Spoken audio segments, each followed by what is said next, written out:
Donc on va parler de refactoring vers un style un petit peu plus fonctionnel. Alors quand je dis ça, je ne sais pas si vous avez vu le niveau, hein, c'est débutant. C'est pas, je ne peux pas vous sortir des trucs super compliqués. Donc partir d'une base de code existante et on le faire refactorer en mode fonctionnel. Alors qui suis-je? Clément Bouillet, vous pouvez me trouver sur Twitter. Je ne sais jamais trop comment me présenter. Je trouvais ça rigolo de dire que j'étais un débutant perpétuel. Toujours essayer de nouvelles choses, des choses comme ça, notamment le F#. Donc pourquoi le F#? J'ai essayé ça en 2014. Je me suis dit, tiens, functional programming, on entend de plus en plus parler, tout ça, il faut essayer. Et puis je me suis dit, tiens, en .NET, il y a F#, ça a l'air cool, c'est une petite zone de confort vu que j'avais pas mal d'expérience en .NET. Donc je me suis dit, allez, hop, on va essayer avec ça. Et puis au final, je trouve que c'est un langage vraiment très sympa. Et puis c'est une pseudo-zone de confort, hein, parce qu'en fait, finalement, voilà, n'importe qui peut s'y mettre. Je connais des gens qui n'ont jamais fait de C# ou de .NET avant et qui maintenant font du F# et qui adorent ça. Donc voilà. Vous pouvez essayer, il n'y a pas besoin d'installer Visual Studio, il n'y a pas besoin d'installer les trucs qui coûtent une fortune chez Microsoft, c'est tout de l'open source, même si Microsoft maintenant est très open source, c'est facile à installer, c'est cross-platform, il n'y a pas de souci là-dessus. Bon, déjà, qu'est-ce que c'est que le refactoring? Je l'aime beaucoup, mais j'arrive pas à ne pas rire quand je la vois. Du coup, le refactoring, c'est voilà, on essaye. Puis au début, hop, on regarde, on se dit qu'est-ce qui se passe, et puis à un moment donné, on se dit merde, je suis dans la merde jusqu'au cou, je vais pas y arriver, et puis j'essaye de m'en sortir comme je peux. Ce qu'on essaye de faire en général, c'est d'améliorer un petit peu le code, donc de le rendre plus compréhensible, des choses comme ça. Finalement, à force de le toucher et de le modifier, est-ce que finalement on l'a pas juste pas rendu plus lisible, c'est juste qu'on a tellement lu et tellement modifié à notre sauce que finalement on le trouve super cool le code parce que c'est nous qui l'avons fait quoi finalement. Puis on l'a tellement lu qu'on est habitué quoi. Donc vous pouvez aussi juste lire pendant des heures et des heures et des heures le même code, vous allez finir par le comprendre même si c'est affreux. Bon voilà, c'était juste une petite parenthèse sur le refactoring, hein, je ne vais pas faire un cours sur ce qu'est le refactoring. Un style plus fonctionnel, voilà de quoi j'ai un peu envie de parler, alors surtout d'immutabilité. De fonctions pures, de fonctions déterministes, d'éviter les effets de bord, d'avoir des fonctions idempotentes, de faire du type-driven development. Je ne sais pas s'il y en a qui étaient à côté de la présentation Rust. On a parlé un petit peu des types, sum, product, des choses comme ça, tout ça qui se rejoint un petit peu. On va en parler, on va survoler ça, hein. Forcément on ne sera pas dans les détails, mais c'est un peu de tout ça dont j'ai envie de parler. Du coup, démarrons tout de suite avec le kata. Je ne sais pas s'il y en a qui connaissent le trivia kata. Un peu beaucoup. Okay. Bon, on pourrait le faire en plein de langages. Hein. Il existe en Scala aussi, il existe en F#, en Java, en plein de langages. Donc n'hésitez pas. Donc regardons un petit peu le code qui nous attend. C'est un truc assez simple. Hein. En gros, j'ai un jeu. Le trivia, ça veut dire Trivial Pursuit en anglais. Donc en gros, c'est un petit jeu de Trivial Pursuit simplifié. Donc voilà le code qu'on a donc du code avec des pyramides of doom dedans, avec des choses pas très jolies comme ce genre d'opérateurs F# qui sont de l'assignation de variables mutables, des choses comme ça. Là on a défini un type là-haut, ici là on a un type game, et puis dedans on voit qu'on va définir des members, enfin ça fait un peu objet quoi. On peut faire ce genre de choses en F#, et on va essayer de s'en sortir en fait. On va essayer de l'enlever. Ce que j'aime beaucoup en F#, en fait, c'est que quand on écrit des choses qui ne sont pas très fonctionnelles, ça gratte un peu l'œil, ça fait des choses comme ça, il y a des mots-clés en plus, voilà, vous avez remarqué qu'ils ont déjà enlevé pas mal de choses. Alors, il y a plein de points-virgules, mais les points-virgules, ils ne servent à rien. Vous pouvez les mettre si vous avez envie, mais ils ne servent à rien. Ils ont enlevé toutes les accolades, tout ça, donc on a enlevé plein de bruit finalement, et quand on a du bruit, c'est qu'il y a un problème, c'est qu'on est probablement en train de faire quelque chose, enfin pas un problème, mais on est en train de faire quelque chose de pas forcément très fonctionnel. Il y a ce mot-là aussi qui est assez rigolo, et bien long et bien chiant à écrire. Quand on veut muter une variable, faut le dire, il faut dire qu'elle est mutable. Donc ça c'est le jeu principal, c'est la classe game, hein, vous voyez, on a juste un type game, relativement long donc, de 160 lignes, un truc comme ça, voilà. on a un lanceur. Donc là, on est dans les scripts fs. Les points fs, c'est des scripts F#, avec un point d'entrée main classique, hein, comme n'importe quelle appli pour lancer une application en mode console. Là-dedans, qu'est-ce qu'on va voir? On revoit du mutable. Bon, il y a un petit peu de pattern matching, là c'est rien, ça c'est quelque chose que j'ai rajouté, hein, ça n'était pas de base. C'est pour ce dont je vais vous parler juste après. Et là, on a une boucle qui mute ce fameux booléen là qui nous dit est-ce qu'on a fini le jeu ou pas, quoi, pour avoir une condition de sortie. Et donc ça, on va voir comment justement ce genre de choses, on peut le refactorer en fonctionnel. Pour éviter les boucles aussi, parce que les boucles en général en fonctionnel, c'est pas forcément quelque chose qui est très utilisé. Ici, j'ai mon game, c'est là que je mettrai ce qui est nouveau. Pour l'instant, il n'y a rien. Et ensuite, j'ai un game runner FSX. Donc FSX, c'est un script F#. Donc F#, c'est compilé, mais ça peut être aussi scripté. C'est assez facile à scripter. Donc là, en l'occurrence, par exemple, si je veux lancer, ce que j'ai fait ici, c'est lancer ma fonction main, je la lance 100 fois. Donc avec le 0 100, là, ça me fait une liste de 0 à 100. Et ici, je fais un pipe, ça veut dire que j'envoie ma liste de 0 à 100. Je l'envoie dans la fonction list.iter, hein, donc qui va itérer sur les 101 éléments, et qui va appeler la fonction main. Donc ma fonction main, elle prend un argument qui est un seed pour le random, en fait, vu qu'il y a du random dans ce truc-là. Je me suis déjà abstrait de tout ça, hein, ça permet en fait de construire ce qu'on appelle un golden master. Tout le monde voit ce que c'est un golden master ou des tests de caractérisation en refactoring. Ça permet en fait de se dire, ok, j'ai quelque chose qui va m'assurer que ça fonctionne toujours comme avant. Donc en fait, il y a beaucoup d'écriture console dans cette application, dans cette code base, et donc du coup, on va capturer la sortie et la mettre dans un fichier. Et donc ce fichier, à chaque fois, quand on va faire des modifications, on va le régénérer, on va vérifier que c'est toujours la même chose, vu qu'il y a du random, mais il a fallu que je fixe les seeds pour avoir toujours les mêmes jeux qui sont lancés. Avec 101 jeux, globalement, je pense avoir peu de chances d'avoir raté quelque chose en termes de couverture et de cas couverts, des choses comme ça.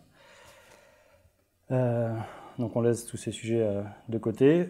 Donc voilà, en gros, ce qu'on a première vue. Ce que j'aime beaucoup en F#, c'est ça, c'est quand c'est moche, ça pique. Quand c'est moche, la syntaxe, ça pique. Et donc quand on veut faire du plus fonctionnel, bon, on n'est pas encore au niveau de Haskell, hein, mais c'est à peu près l'idée. Donc j'ai déjà créé un Golden Master, ce que je vous disais. Et puis, je ne sais pas si vous avez remarqué, mais je suis dans Visual Studio Code, je ne suis pas dans Visual Studio, hein, donc c'est Light. Je ne sais pas s'il y en a qui l'utilisent. J'utilise la ligne de commande intégrée ici avec la ligne de commande. J'en ai une autre ici à côté pour lancer mes Golden Master. Et qu'est-ce que j'allais dire, et on a un REPL. Bon, là, on ne va pas trop l'utiliser, le REPL, mais le REPL, c'est en gros, je peux exécuter du script, du F# à la volée, vu que c'est scriptable. Donc voilà, même en .NET, maintenant, on fait ce genre de choses. On est devenu des hipsters aussi. Juste rapidement, pour vous positionner et voir les termes que j'utilise dans le nommage, hein, au niveau du domaine métier couvert. Donc un jeu de Trivial Pursuit, là, dans le jeu qu'on a, on a 4 piles de cartes avec des questions. Donc on a les questions P, Pop, SC, Science, SP, Sport, R, Rock. Et après, on a un plateau avec 12 cases, et puis on tourne sur le plateau, quoi. On lance les dés, et puis on tourne. Bon, là, on tourne toujours dans le même sens, hein, dans le jeu. Et donc, du coup, en fonction de la case sur laquelle on tombe, on va piocher une carte qui correspond à la catégorie sur laquelle on est tombé. Il y a des joueurs, chaque joueur a un nom, un emplacement sur ce plateau, un nombre de points gagnés. Les points, ils les gagnent à chaque fois qu'ils répondent juste, ils gagnent un point. Hein, c'est simplifié, c'est pas les règles du vrai Trivial Pursuit. Et puis, ils ont rajouté une règle de penalty box, et quand vous répondez mal, vous êtes en prison, et le coup d'après, il faut faire un nombre pair ou impair pour ressortir et avoir le droit de continuer à jouer. Voilà, c'était histoire de rajouter un peu de complexité, je pense, parce que ça n'a rien à voir avec le Trivial Pursuit. Ou sinon, peut-être la version anglaise, je ne sais pas. Donc, allons-y. Ouais, par où on va démarrer? Donc, moi, ce que je vous propose, c'est... en fait, quand on regarde tout ça, là, c'est un peu énorme. Par où commencer, c'est pas évident. moi, ce que j'ai choisi, je me suis dit, je vais commencer par déjà enlever un petit peu tout ça là, c'est des choses qui sont mutables. Hein. Ici, là, j'utilise une liste, c'est une liste .NET. Hein, vous voyez, System Collections, là, c'est une assembly .NET. J'utilise une liste, voilà, c'est l'Auréliste Java, quoi. Ici, j'utilise des tableaux. Les tableaux, je vais pouvoir muter les valeurs qui sont dans le tableau. Là, encore des tableaux. Là, des listes chaînées. Les listes chaînées, je n'ai pas besoin du tout de listes chaînées à cet endroit-là. J'ai du mutable avec des in, des booléens. Donc, j'ai à balle de Primitive Obsession. Je ne sais pas si les gens connaissaient le code smell Primitive Obsession.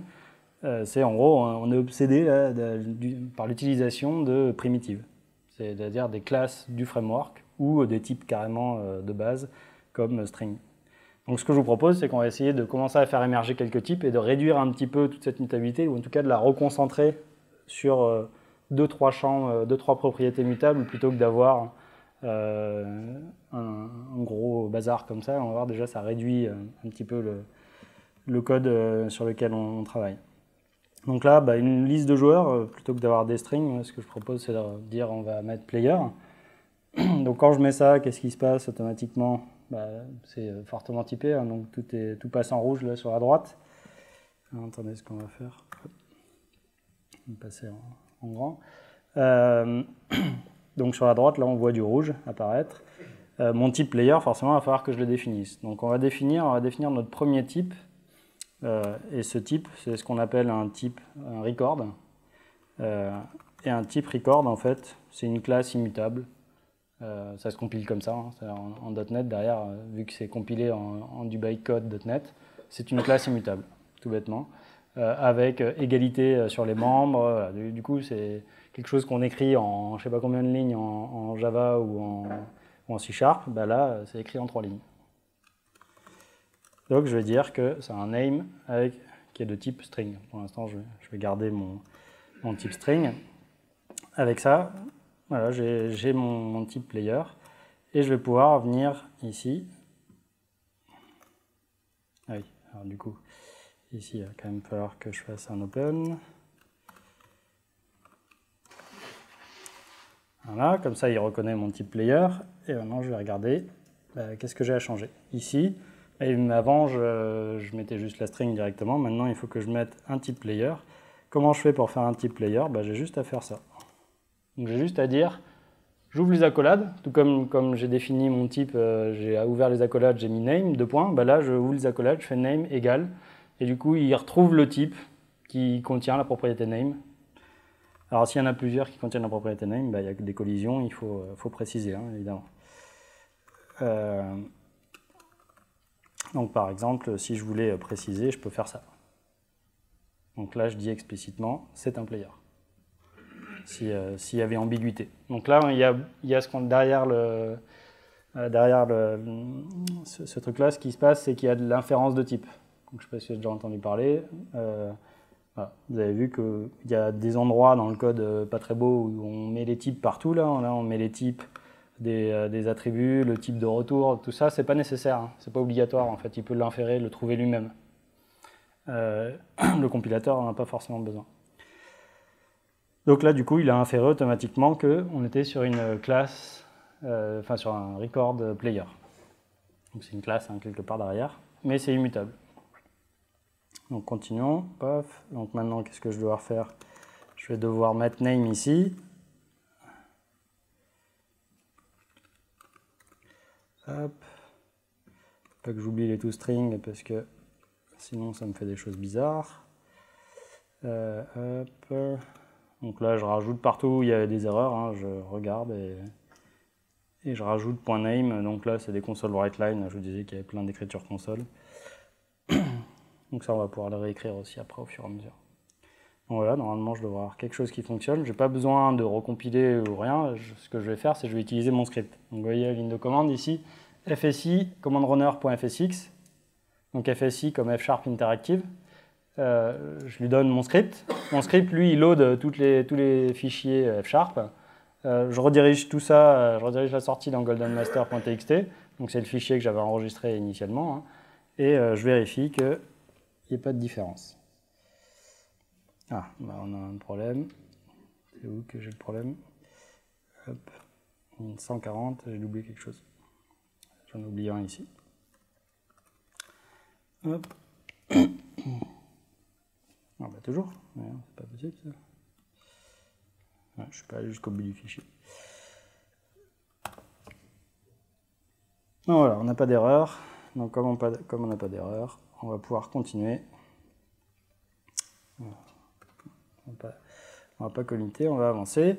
Ce qu'on va faire, hein, du coup, maintenant, bah, il faut continuer avec toutes les autres là. Donc c'est supprimer ça.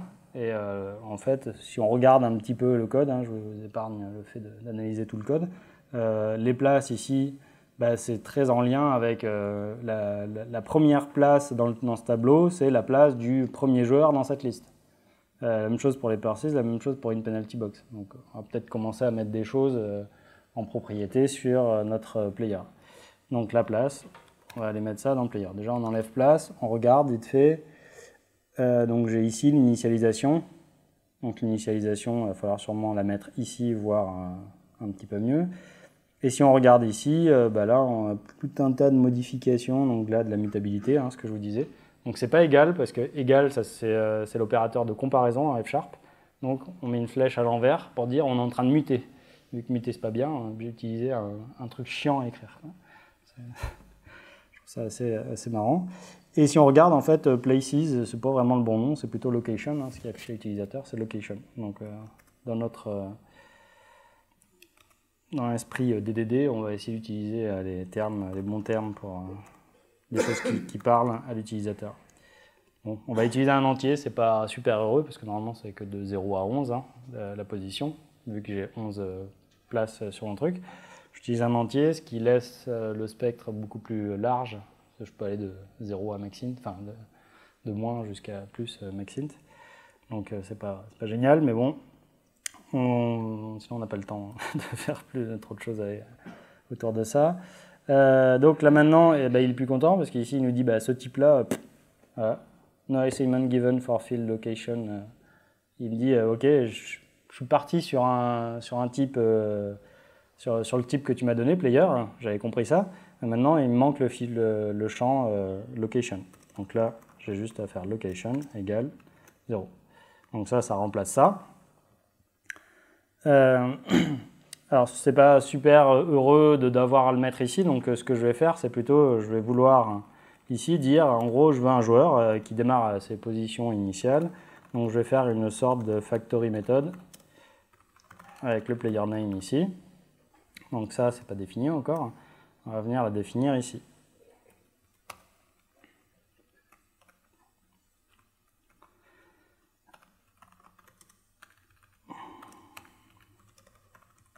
Donc, en gros, je peux venir rajouter des membres. Donc ça, c'est pas très joli. On utilise static, member, pas top, mais bon.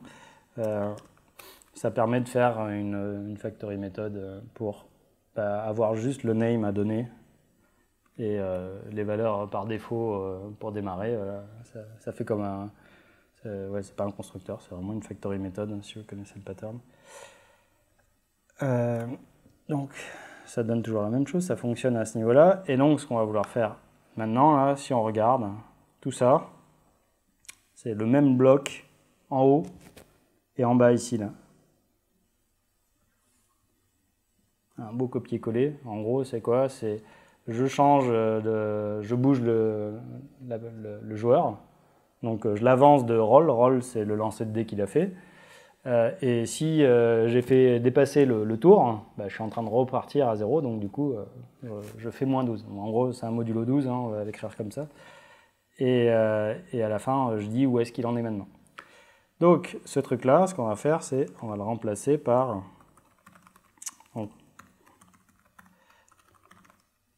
Je vais garder un peu de mutabilité, mais je vais en enlever un petit peu quand même. Et je vais dire move roll, et tu me prends le joueur courant. Voilà, donc on va lui dire, on va faire la fonction move, qui va me retourner un joueur à partir du joueur courant. Donc cette fonction, elle va être déterministe. Hein. Je lui donne un joueur, je lui donne un déplacement, elle me renvoie un joueur modifié. Enfin, un nouveau joueur, pardon. Elle va me renvoyer une nouvelle instance de mon type record. Elle ne va pas modifier mon type record vu qu'il est immutable. Donc là, je vais aller vers du pur fonctionnel. Donc, let move. Donc, comment on déclare une fonction? On fait let move. Et ça, c'est le nom de la fonction. Donc, let, ça permet de déclarer des fonctions et des variables. Parce qu'en fait, variable, fonction, tout ça en fonctionnel, c'est la même chose, c'est des valeurs. Enfin, à peu près. Je ne sais pas si je suis pas spécialiste de tous les langages, mais c'est l'idée. Donc ici, j'ai ma valeur de D et le joueur que j'ai en entrée. Et donc, en gros, il va falloir que je vienne faire l'équivalent de ça. Alors, ce que je vais faire, c'est simplifier les deux lignes d'en dessous, là, ce que je disais. Donc, le nouvel emplacement, c'est player.location plus dice value. Donc là, je le fais avancer. Et tout ça, il faut bien rester dans notre limite des 12 cases. Donc, je fais un modulo 12. Ça me fait l'équivalent de ces deux lignes. Maintenant, j'ai envie d'écrire tout ce truc-là. Plutôt que d'utiliser console.writeline, qui est le truc du framework.NET, je vais utiliser printfn. C'est une fonction qui a les mêmes effets de bord, hein, qui va écrire aussi à la console. Donc on garde des effets de bord. Hein. Je dis mes fonctions sont pures, je vais un peu vite. Hein, je garde les effets de bord, j'aurai pas le temps de les enlever. On pourrait les enlever assez simplement avec ce que j'obtiens à la fin. Et donc du coup là, en fait, ce qu'on va faire, on va avoir un format, on fournit un format ici, et on va lui donner en paramètre le nom du joueur et le nouvel emplacement. Et donc, il faut quand même retourner quelque chose, hein, parce que de l'autre côté, on attend quelque chose. Donc, on va lui dire, tu me retournes le player, with, je vais changer quelque chose à mon player. Mais en gros, c'est un pattern builder. Je me base sur le premier, j'en fais une copie, et puis je le modifie. Okay, c'est ça que fait cette construction. Donc ici, je lui dis with location égale new location. Là, j'ai changé, je trouve que c'est assez explicite en termes de code. On a juste changé l'emplacement du joueur. Donc, on utilise le move. Voilà, le move maintenant est reconnu à cet endroit-là. On peut l'utiliser à cet endroit-là.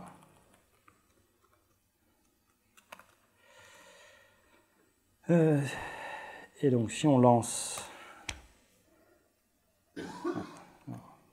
J'ai oublié un truc, il y a plein de rouge à droite là. Il y a un truc tout moche, il est à cet endroit-là.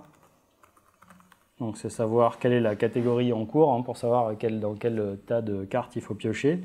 Ça, ce qu'on peut faire, on peut refaire un modulo 4 pour éviter les duplications. Là, 0, 4, 8, vous voyez bien qu'il y a un truc. Hop. Donc là, je récupère mon joueur courant. J'enlève ça. Et là, je vais faire la même chose. J'ai encore de la répétition. Hop, on va le changer là. On va le changer là. Ça me permet d'enlever ça. Enlever ça. Bon, on me dirait, ces trucs-là, on aurait pu les faire dès le début. Hein. C'était des choses, que ce soit du... Il n'y a rien de fonctionnel là, dans ce que je suis en train de faire. Mais il faut bien le faire vu que c'est des choses que j'ai pétées au fur et à mesure. Donc si on relance, voilà, on n'a pas de problème, donc du coup on pourrait committer, on avance. Okay, notre Golden Master est toujours là, est toujours présent. Alors on pourrait continuer comme ça pendant un moment, il y a pas mal de choses à faire. Il faudrait faire celui-là, mais bon, vous avez compris le truc. Je ne vais pas refaire la même chose pour ce tableau et pour ce tableau. Enfin, vous allez vous ennuyer et vous endormir. Donc du coup, ce que j'ai, c'est que j'ai déjà tout ça de près. Hop.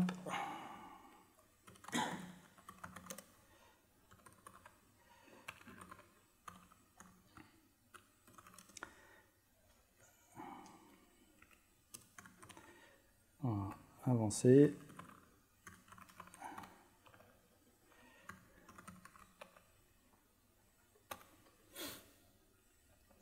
Voilà, donc du coup maintenant en fait ce que j'ai fait, c'est déjà un petit peu mieux, vous voyez, j'ai enlevé tout, j'ai même enlevé les questions, je ne sais pas si vous vous rappelez, il y avait 4 listes de questions avec des linked lists et des choses comme ça.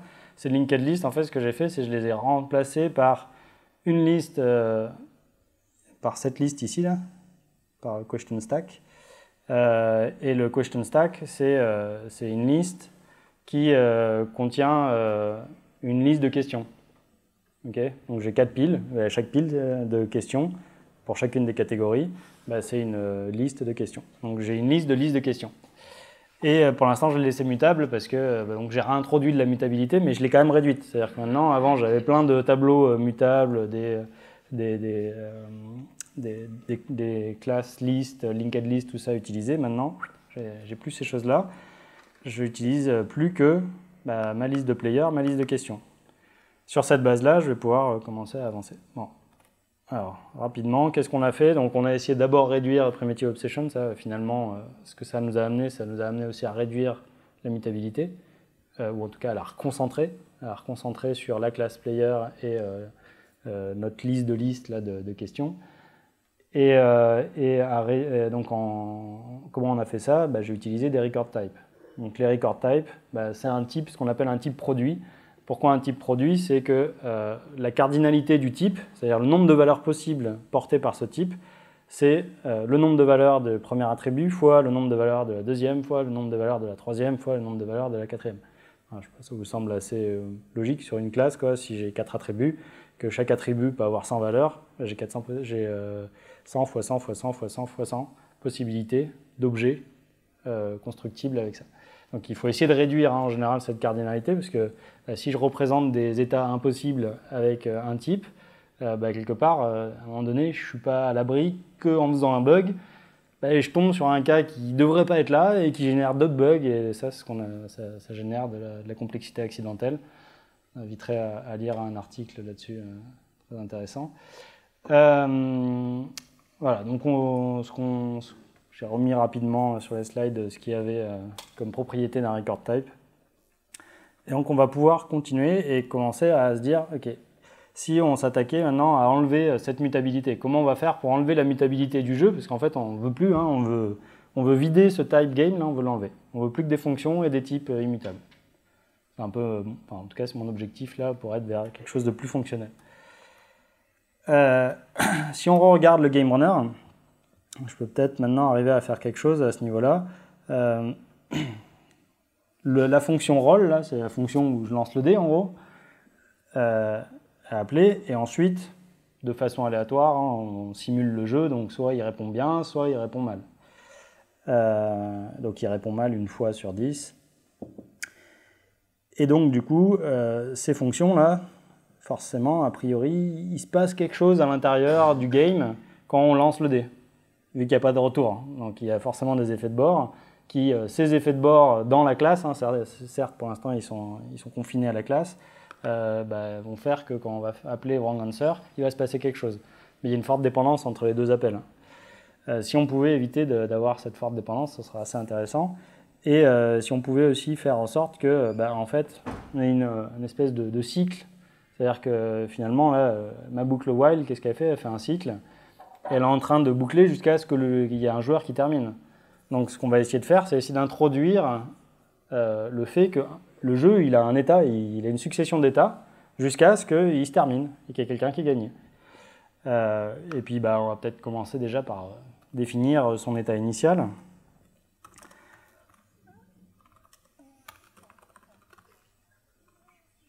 Donc, son état initial, il va me falloir un type, et mon état initial, pour démarrer le jeu, c'est j'ai ouvert la boîte, il y a des joueurs qui sont prêts à jouer, tout ça. Donc du coup, on va essayer de représenter ça, et on va représenter cette première action avant de commencer à lancer les dés, il faut ces choses-là.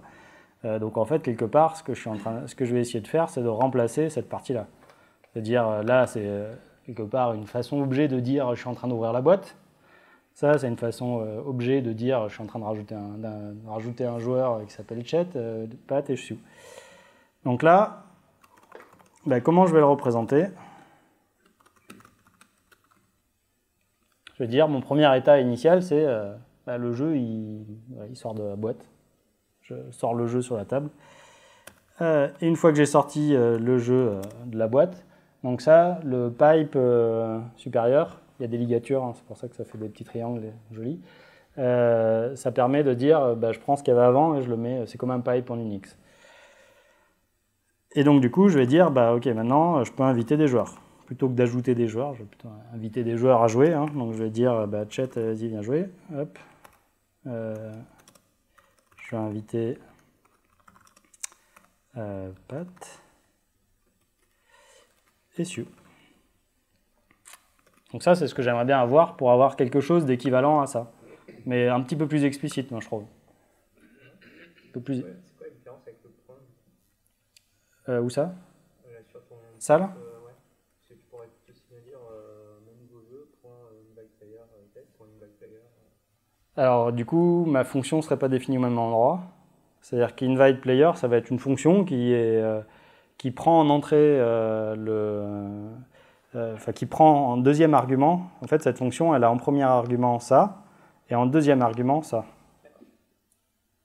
C'est ça l'idée du pipe. Hein. Et en fait, avec ce truc-là, on peut choisir l'ordre dans lequel on veut faire. J'ai beaucoup aimé, il y a une conférence, un gars qui était linguiste avant, il fait du F# maintenant, et il expliquait, en fait, ce qu'on essaye de faire en objet, c'est le sujet, point le verbe, entre parenthèses, les compléments d'objet.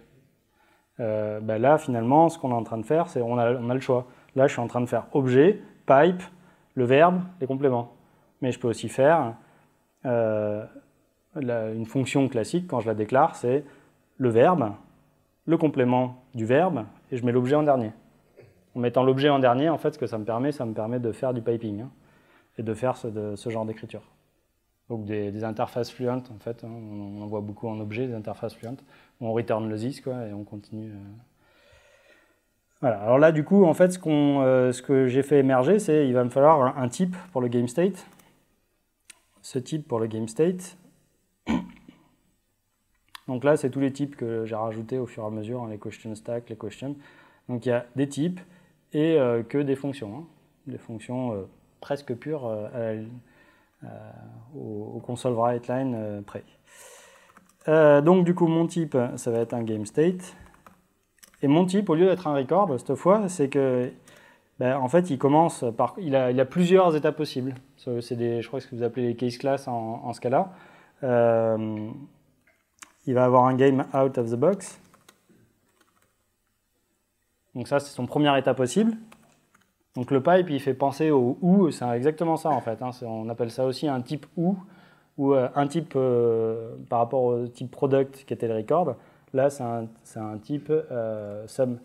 Parce qu'en fait, on fait la somme des possibilités de chacune des valeurs possibles, des cas possibles de mon type. Du coup, en ce cas-là, ce serait plutôt un seal thread. C'est un quoi? Un trait scellé. Un trait scellé, ok, un seal thread, ok. C'est plutôt le type product. D'accord, pardon, ok. Donc là, j'ai un game out of the box ou quelque chose d'autre. Alors le quelque chose d'autre, on va le faire émerger en écrivant notre invite player. Donc quand j'invite quelqu'un, j'ai un nom et il faut que j'ai l'état du jeu avant. Donc vous voyez ce que je disais, verbe, complément, c'est qui est-ce que j'invite, objet de ma phrase. Ce qui va me permettre d'inverser. Donc, qu'est-ce que je vais faire à cet endroit-là? Je vais matcher sur le game_state. Donc, je vais faire du pattern matching. Donc, au pattern matching, match, rien de très original. Et là, pour l'instant, j'ai qu'un cas. Donc, il me dit que pour l'instant, mon pattern est incomplet. Hein, donc, c'est des warnings, pas des erreurs. Les erreurs, c'est qu'à l'exécution, je crois que c'est pareil en ce cas-là. Et donc, du coup, pour l'instant, j'en ai qu'un de possible. Donc, quand je suis dans le cas de game out of the box, qu'est-ce que je vais vouloir faire? Je vais vouloir rajouter mon joueur. Hein. Donc, déjà, je vais faire mon player. Let player. Je vais réutiliser ce qu'on a fait juste avant. Hein. Voilà, ça me... mince, pas besoin de ça. Voilà, ça me fait mon joueur. Et du coup, je vais avoir besoin de mettre, de dire mon état suivant. Une fois que j'ai sorti le jeu, une fois que j'ai le jeu et un joueur, c'est autre chose. C'est plus du game out of the box, donc c'est autre chose. C'est une deuxième possibilité. Et cette deuxième possibilité, je vous propose de l'appeler, en gros, la partie est en cours, hein, parce qu'à la fin, ce qu'on veut traiter, c'est la partie est finie. Donc, alors, ce que je suis en train de dire là, c'est en fait, c'est un espèce d'énum, mon game state, mais c'est un énum un peu surpuissant sous stéroïde, parce que le premier cas, j'ai pas besoin de lui spécifier de données complémentaires, j'ai juste à dire, bah voilà, la boîte elle vient d'être ouverte. Le deuxième cas, c'est je suis en train de jouer et bah voilà, voilà les éléments du jeu, quoi.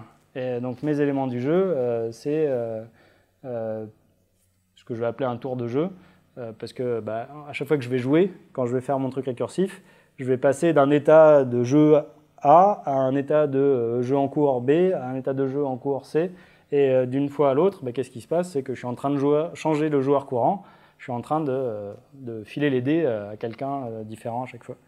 Donc je vais dire que bah, pour définir tout ça, je vais définir un type GameTurn, et lui, pour le coup, ça va être un record.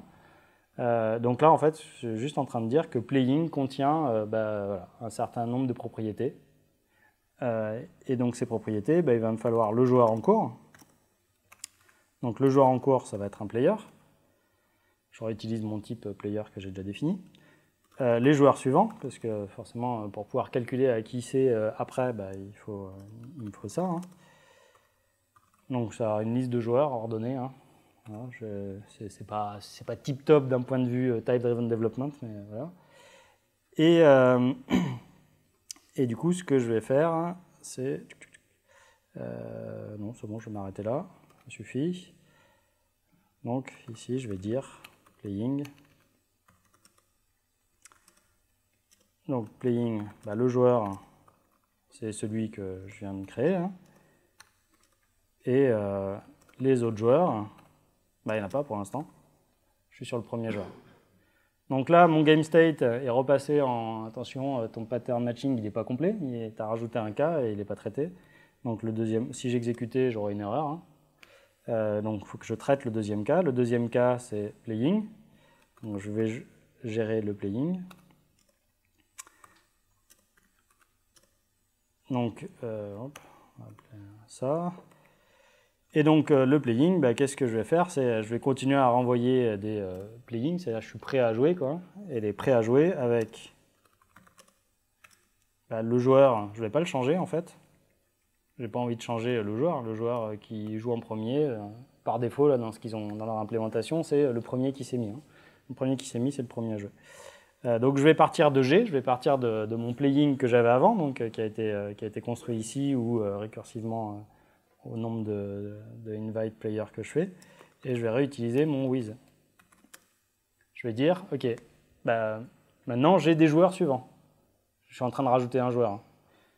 Donc je suis en train de rajouter un joueur, il y a déjà des joueurs qui existent, bah, du coup next players, c'est égal à les joueurs hein, qui existaient déjà, auxquels j'ajoute, donc là le arrobase c'est un opérateur de concaténation de string, hein, enfin de liste plutôt, et je rajoute, donc du coup là il faut que je mette mon joueur hein, que je suis en train de rajouter, il faut que je le mette dans une liste.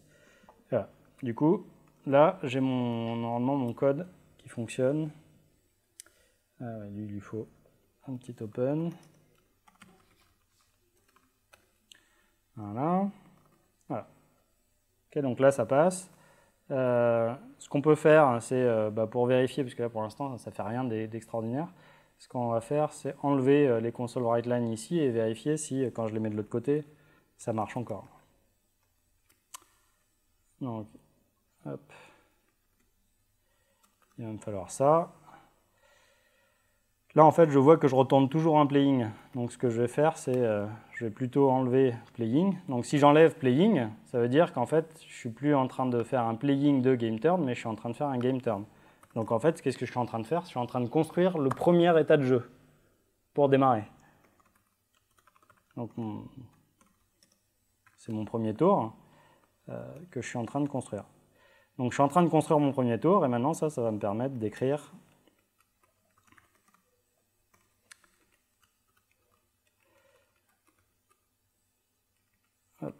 donc ça, ok. Et puis pourquoi j'ai fait ça en fait hein, c'est parce que, alors pour l'instant j'ai changé ici vous voyez il y a la signature de la fonction, j'ai changé la signature de la fonction. Hein. Maintenant je retourne plus rien, enfin je retourne une string parce que vu où j'en suis, il a inféré ça. Mais si je fais printfn, il met unit, unit c'est rien quoi, c'est void. Mais void est quelque chose en fonctionnel. Enfin, je pense que c'est la même chose dans d'autres langages.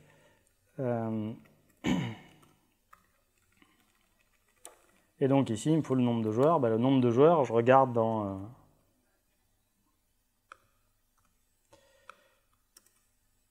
je regarde là-dedans. Le nombre de joueurs qu'il y a après, plus le joueur en cours. Donc je vais faire plus 1. Il y a des petites parenthèses à mettre. Pas souvent, mais on va en mettre quand même parfois. Et là, il lui manque voilà, le name. Hop. Et donc du coup, vu que j'ai enlevé le playing ici et qu'avant c'était retourné, il faut que je le remette ici. Hein. Donc là, je vais faire playing de first game turn. Voilà. Donc j'ai mon truc qui devrait fonctionner maintenant. Voilà. Je n'ai pas d'erreur. Donc du coup, j'ai réussi à bouger une partie des choses là-dessus. Ce qu'on va essayer de faire maintenant, alors, donc j'ai pas changé grand-chose là finalement, mais par contre je me suis préparé pour pouvoir changer ce truc-là et le transformer en fonction récursive. Comment je transforme ça en fonction récursive? Une fonction récursive, je fais let rec et je vais dire ça, je veux que ça soit récursif et qu'en gros ça tourne jusqu'à qu'il y ait un gagnant.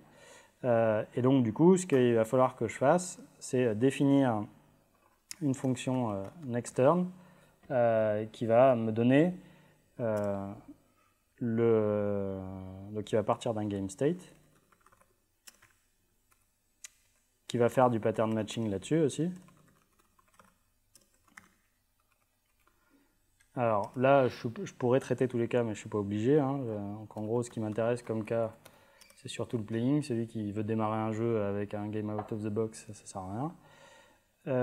Donc quand je suis en train de jouer, ici je vais faire de la récursivité. Et donc du coup, il va falloir que je rajoute le cas du j'ai gagné. Et donc quand c'est gagné, il ne se passe plus rien, c'est fini. Voilà. Donc ici, on fera nextTurn et on va lui passer le jeu suivant. Alors vu qu'on a un petit peu à court de temps, ce qu'on va faire, c'est je vais vous sortir directement l'implem.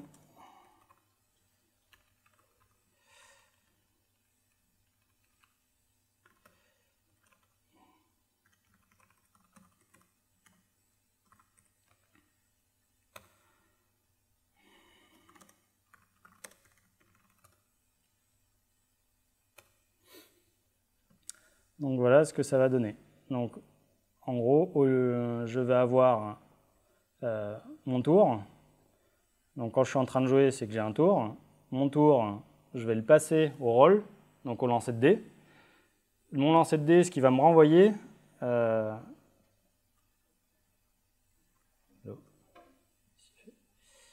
mon lancer de dés, ce qui va me renvoyer, hop. Non, c'est pas ici, c'est là, pardon. Mon lancer de dés, lui, ce qu'il va renvoyer, il prend un turn et il va retourner le tour. Alors pour l'instant, il renvoie juste le même tour, hein, parce que je ne fais rien de particulier, je n'ai pas encore fini mon refactoring. Et ensuite, donc, du coup, il va renvoyer le tour. Ensuite, je randomise les réponses, là, ici. Donc je continue à passer le tour à mes wrong answer et was correctly answered. Et ensuite, je passe au tour suivant. Et donc, à un moment donné, je vais tomber sur un one. Donc, en gros, ça veut dire que mes wrong answers, ici, là, ce qu'ils font, c'est qu'ils préparent le tour suivant à chaque fois. Donc là, j'avais déjà... j'aurais pu vous le faire en live, mais on a déjà diminué pas mal le code à ce niveau-là pour enlever tout un tas de choses qui n'étaient pas forcément utiles. Et quand je prépare le tour suivant, qu'est-ce que je fais? Pour préparer le tour suivant, c'est une fonction qui est déterministe. Hein. Je lui passe quelque chose en entrée, elle me renverra toujours la même chose. Donc je vérifie si le joueur courant a 6 points. S'il a 6 points, pouf, on est en one. Sinon, je continue, je suis en playing, et là, je fais tourner les joueurs entre mon player, mes next players, et ainsi de suite. Ok, donc on pourrait continuer encore et encore. Hein. Ce que je voulais vous montrer avec ça, c'est l'utilisation dans ce qu'on appelle une discriminated union en F#, donc, ou un type sum, ou encore un type ou. Ça limite la cardinalité, c'est-à-dire qu'en fait, finalement, je représente les différents cas possibles, plutôt que d'avoir de la multiplication avec des types record. Donc des classes, hein, typiquement, quand on utilise des classes, en fait, c'est difficile de faire des types... pour faire des types OU, finalement, il faut faire du polymorphisme. C'est comme ça qu'on fait des types OU, quoi. C'est lourdingue à implémenter. Un truc qui est très rigolo, d'ailleurs, pour s'exercer à ça, c'est vous faites le tennis kata. Vous faites le tennis kata en fonctionnel, c'est génial. Le pattern matching qui va avec. Donc, en enlevant de la mutabilité, on va de plus en plus vers des fonctions pures. Donc, de plus en plus, j'ai rajouté des fonctions pures. Et du coup, la récursion aussi, hein, qui est une façon d'enlever de la mutabilité, parce que les boucles, en général, c'est de la mutabilité. Voilà, je vais conclure du coup, parce que c'est la fin. Donc dans tous les cas, finalement, ce que je vous ai montré là, je l'ai déjà fait en C# aussi, hein, ce kata. Vous pouvez vous entraîner à le faire dans plein de langages. Ce à quoi il faut essayer de faire attention, c'est à la cardinalité de nos types, pour essayer de ne pas avoir trop de cas non représentés, de représenter des cas pas possibles avec nos types. Quand on a des cas pas possibles avec nos types, et que ça ne soit pas juste contraint par notre code, et par l'exécution, par le flux du code, la façon dont c'est organisé, mais que ça soit contraint directement par le compilateur. C'est ça qui est top. Donc on pourra aller un petit peu plus loin et enlever les strings et des choses comme ça et dire ok, on va mettre des contraintes. Est-ce que finalement string, est-ce que l'œuvre complète de Shakespeare c'est un nom de genre? Non, mais pourtant c'est une string. Hein. Donc on pourrait commencer à mettre des contraintes. Bon, c'est toujours un peu délicat les strings. La mutabilité, donc on a pas mal travaillé dessus. Les side effects, j'ai rapidement évoqué la chose et les mis de côté, mais finalement tous les printfn, là, ce qu'on pourrait faire, c'est les enlever. Et en fait, ce qu'on pourrait faire, c'est tous ces trucs-là, les transformer en événements, rajouter, empiler des événements dans notre game state. Et à la fin, ce que je fais, c'est je lis tous les événements et je fais une projection qui va faire du printfn. Donc en fait, j'ai extrait de mon cœur les printfn, donc tout devient purement fonctionnel. Et à la fin, tout ce que j'ai à faire, c'est à dire, ok, je fais une projection. Donc là, je parle un peu CQRS, je sais pas si entre les lignes, mais c'est l'idée. Donc il faut faire attention. Pour moi, ces trois gros trucs là, c'est ce qui crée vraiment, ce qui peut vraiment amener de la complexité accidentelle. Et du coup, probablement des bugs derrière. Voilà. Et donc, même en OOP, on peut penser à ces choses-là. Voilà, merci. Questions, si vous en avez. C'est maintenant ou après dans la journée, si on se croise. Ouais, vas-y. Ouais. Je crois pas. C'est bête, mais il me semble pas, non. Ou il y a peut-être, ça doit être une fonction, mais vu que du coup c'est plus un opérateur, j'aurais pu me créer mon opérateur. Hein, on peut surcharger nos opérateurs. Il y a tout le code là, si vous voulez. Ouais. Ok. Bon, du coup, n'hésitez pas à me croiser. Si vous voulez aller voir le code, c'est là. Il y a des tags pour retrouver les différentes étapes et tout ça. Merci.